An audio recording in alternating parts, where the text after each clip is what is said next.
story, the organization Undoing Tax Abuse, that's OUTA, says the public protector, Busisiwe Mkhwebane, must now be declared unfit to hold office. Their call is after the North Gauteng High Court ruled that her Estina Dairy Farm project report was unconstitutional. Well, for more on their call, we join in the studio by OUTA's Chief Legal Officer, Stephanie Fick. Stephanie, good morning. Good morning. You've come out, so to speak, guns blazing, saying that this judgment means that her credibility to hold office literally is in tatters. Is that a fair assessment? I think so. I think if you read the judgment, and this is what is the concern. It is not about whether one agree with her necessarily with her assessment or recommendations. It's the way that these investigations are conducted.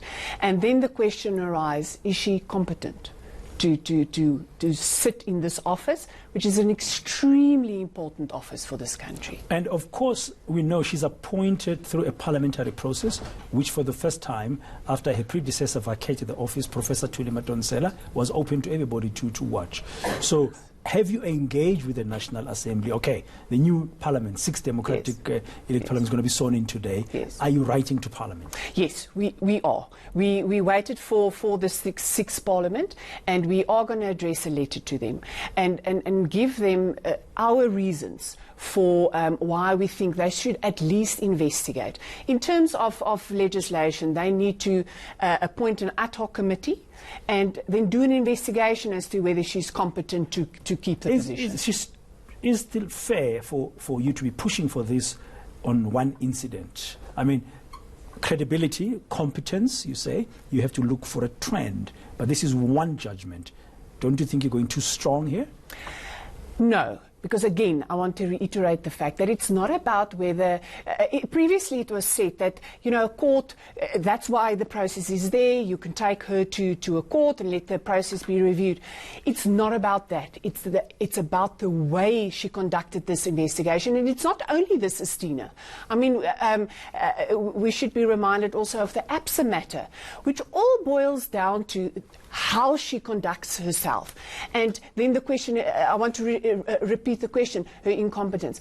In this matter, the court said that she either doesn't know what her constitutional duties is or she doesn't know how to perform them. And that is worrying. Now, and that is very important for a public protector. Okay, now, she has said she is consulting. They are looking at the whole report, and they are going to look at options, even maybe to go to the highest court in the land, the Constitutional Court. Should you not wait for that process to unfold before you go out, so to speak, for the jugular? Yeah. No. It's a parallel process. The court will decide whether will review her decision and decide whether obviously now the High Court's decision is correct or not. I think there needs to be an investigation into her competence. So the one is a process where in our system we have an adversarial system. So everyone will not necessarily agree. That the court will deal with. But whether she's competent to fill the shoes of the public protector, Section 9 institution that's supposed to uphold our constitution, look after our people, that now needs to be investigated. You're not the only ones who are calling for her to go. Even the opposition party, like the DA, is calling for her to vacate her seat. You've now going to be you said you're going to be writing to the 6th Democratic Parliament. What do you expect now Parliament then to do? Parliament, and by the way, we're also going to go to the people, to our supporters and to the public out there to give their voices. They must also tell us by way of a petition, and later today on our website, www.outa.co.za,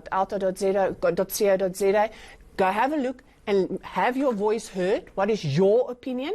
And with the voice of the people and our reasons why we think National Assembly should consider this, National Assembly must then decide whether they must appoint an ad hoc committee to look at her competence. They will then the National Assembly by two-thirds votes must bring out a resolution, and only then the President may fire. Is it a fair summary for me to say then, whilst that process is unfolding, while her office is considering the report and deciding what are the next steps, and that parallel process, as you called it, gets into place, OUTA is going to continue to campaign for her removal? That's correct. I think I think there's a step before that. I think it's calling for this investigation. So that's the first step for you. That's the you want a first full step. investigation. We want a full into investigation. whether or not she's competent or fit to hold office. Yes, and then the National Assembly must decide if there's enough information and facts to actually consider having her removed from office. Okay, when are you writing that letter to the National Assembly? We are just formalising or finalising the letter, because we want to also refer to the newest judgment. And then we also, like I said, we want to go out to our supporters and to the public out there. Let's hear what they have to say. And then as soon as that process is finalised, we'll deliver the letter. I do think let's give Parliament also time to settle in, and because this letter needs to go to the Speaker. And so hopefully within the next 2 weeks, we hope to forward this letter, which we are of the opinion sets out various other reasons as well why this committee should, or Parliament should consider getting a committee to look at her competence. To look at that investigation. Okay, thank you very much. OUTA's Chief Legal Officer, Stephanie Fick. It's